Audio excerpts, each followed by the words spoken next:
It's overwhelming to see the devastation.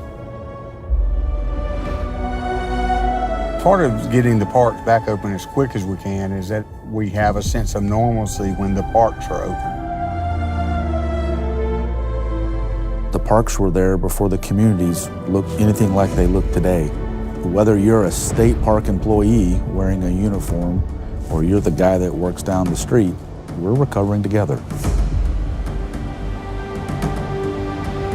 We often think of preserving the past as something physical, but also we're responsible for preserving our culture.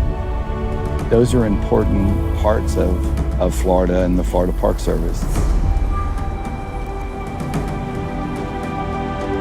The parks are for the people. That's part of our legislative charge, is to provide a place of respite, a sense of normalcy, contact with nature, a place to get outside and recreate, appreciate what Florida has set aside for protection.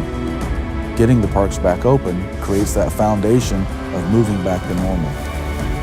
They come to the park so that they can escape that stress, so that they can find solitude in nature, listen to the birds sing, listen to the waves lap on the seashore, walk with sand in their toes. It is all about recovery.